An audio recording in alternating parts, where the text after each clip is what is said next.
Have you ever wondered if you could make a perfect, identical copy of your favorite plant? Well, today, we're going to break down the incredible science of how that's not just possible, but it's happening in labs all over the world. This is Plant Cloning Explained. I mean, come on, you've been there. You look at that one houseplant that's just thriving, or maybe a rose in the garden that's absolutely perfect, and you think, man, I wish I could have 10 more of these, exactly like this one. Well, guess what? You can. The technology to do it is called plant tissue culture. And yeah, it sounds a little complex, but the idea at its heart is actually pretty simple. You're creating a genetically identical twin from just a tiny piece of the original plant. So what is plant tissue culture when you really get down to it? Let's peel back the layers and look at the fundamentals. Okay, so the official kind of textbook definition is the growth of plant cells, tissues, or organs in vitro. Now that Latin phrase, in vitro, it just means in glass. So you can think of it as super high-tech gardening, but instead of a pot of soil, everything happens inside a totally sterile container, like a petri dish or a test tube. And the whole point of this, the end goal, is to create a clone.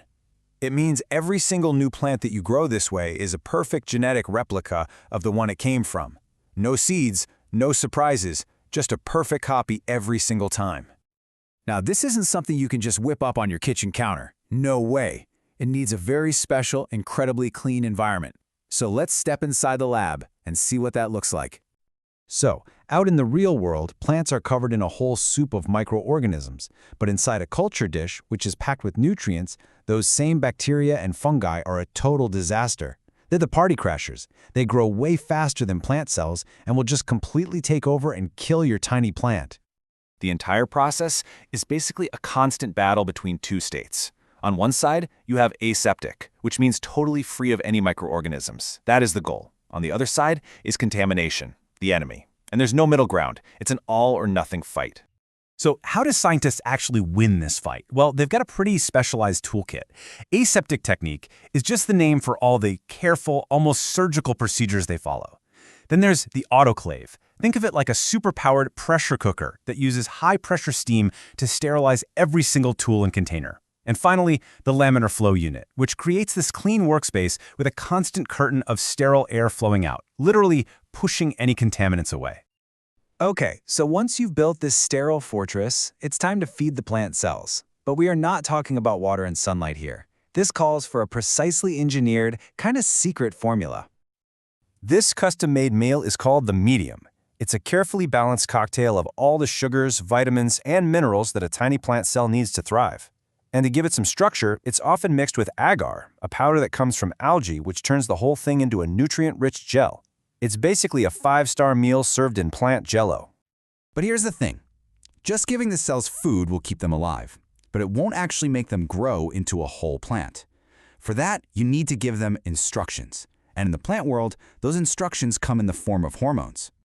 Now, there are a lot of plant hormones, but for tissue culture, it often boils down to this delicate dance between two main groups. You've got auxins, which generally tell the cells to grow roots, so think down.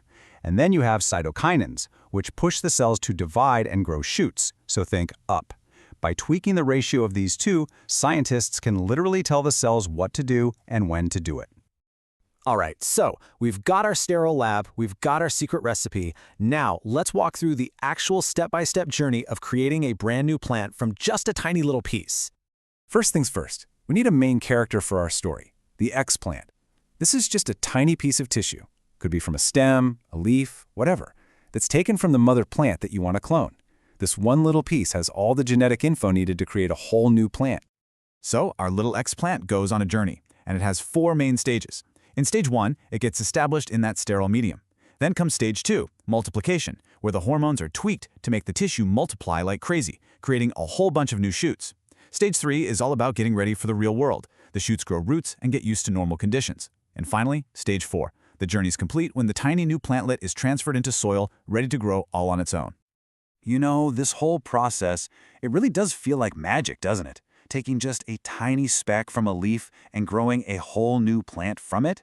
But it's not magic. It's a fundamental, incredible principle of biology that makes it all work. Which brings us to the big, mind-blowing question.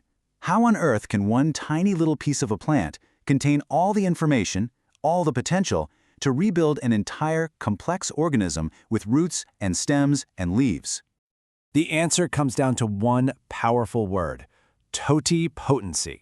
It's this amazing, almost science fiction ability of a single plant cell to become any part of the plant. Unlike a lot of animal cells, which specialize early on and can't go back, a single plant cell never really forgets how to be a root or a stem or a leaf. It knows how to do it all. So here's the key takeaway. Every single cell in that first little piece of tissue holds the complete genetic blueprint, the entire instruction manual for the whole plant. By giving it that perfect, clean environment and the right hormonal signals, we are just unlocking the potential that was already there, telling it to build itself all over again. And that leaves us with a really fascinating thought. If a single cell has that much power, the power to regenerate an entire organism, what else can we do with this technology? I mean, from preserving endangered species to engineering crops that can survive a changing climate, the possibilities are really just beginning to grow.